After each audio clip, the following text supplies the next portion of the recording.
ابو سلمہ اور حضرت عائشہ رضی اللہ تعالیٰ عنہ کے بھائی حضرت عائشہ رضی اللہ تعالیٰ عنہ کی خدمت میں گئے۔ ان کے بھائی نے نبی کریم صلی اللہ علیہ وسلم کے غسل کے بارے میں سوال کیا تو آپ نے سا جیسا ایک برتن منگوایا، پھر غسل کیا اور اپنے اوپر پانی بہایا۔ اس وقت ہمارے درمیان اور ان کے درمیان پردہ حائل تھا۔ صحیح بخاری حدیث نمبر 251۔ ابو جعفر محمد باقر نے بیان کیا کہ وہ اور ان کے والد جناب زین العابدین جابر بن عبداللہ کے پاس تھے اور کچھ اور لوگ بھی بیٹھے ہوئے تھے۔ ان لوگوں نے آپ سے غسل کے بارے میں پوچھا تو آپ نے فرمایا کہ 1 سا کافی ہے۔ اس پر ایک شخص بولا، یہ مجھے تو کافی نہ ہوگا۔ حضرت جابر رضی اللہ تعالیٰ عنہ نے فرمایا کہ یہ ان کے لیے کافی ہوتا تھا جن کے بال تم سے زیادہ تھے اور جو تم سے بہتر تھے، یعنی رسول اللہ صلی اللہ علیہ وسلم۔ پھر حضرت جابر رضی اللہ تعالیٰ عنہ نے صرف ایک کپڑا پہن کر ہمیں نماز پڑھائی۔ صحیح بخاری حدیث نمبر 252۔ نبی کریم صلی اللہ علیہ وسلم اور حضرت میمونہ رضی اللہ تعالیٰ عنہا ایک برتن میں غسل کر لیتے تھے۔ صحیح بخاری حدیث نمبر 253۔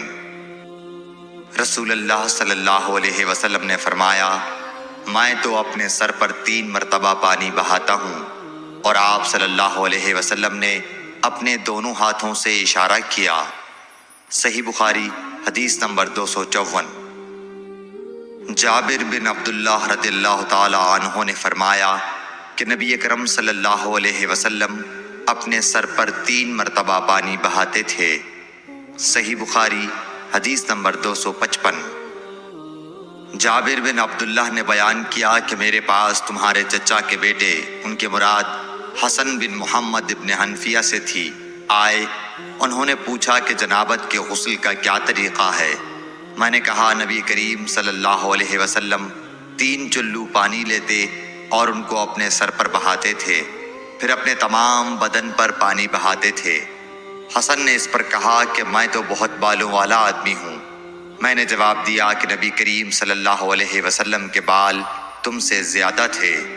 صحیح بخاری حدیث نمبر 256۔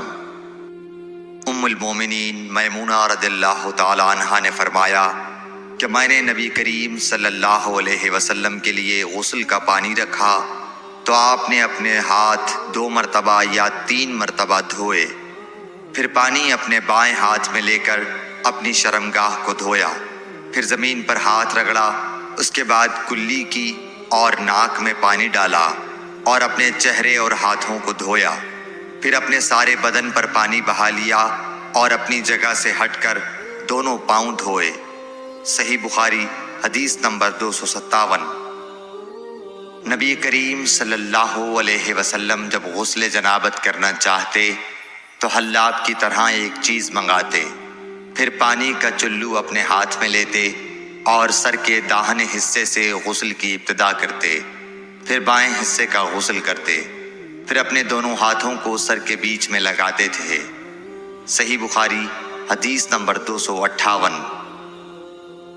ام المومنین میمونہ رضی اللہ تعالی عنہا نے بیان فرمایا کہ میں نے نبی اکرم صلی اللہ علیہ وسلم کے لیے غسل کا پانی رکھا تو پہلے آپ نے پانی کو دائیں ہاتھ سے بائیں پر گرایا، اس طرح اپنے دونوں ہاتھوں کو دھویا، پھر اپنی شرمگاہ کو دھویا، پھر اپنے ہاتھ کو زمین پر رگڑ کر اسے مٹی سے ملا اور دھویا، پھر کلی کی اور ناک میں پانی ڈالا، پھر اپنے چہرے کو دھویا اور اپنے سر پر پانی بہایا، پھر ایک طرف ہو کر دونوں پاؤں دھوئے، پھر آپ کو رومال دیا گیا لیکن آپ نے اس سے پانی کو خشک نہیں کیا۔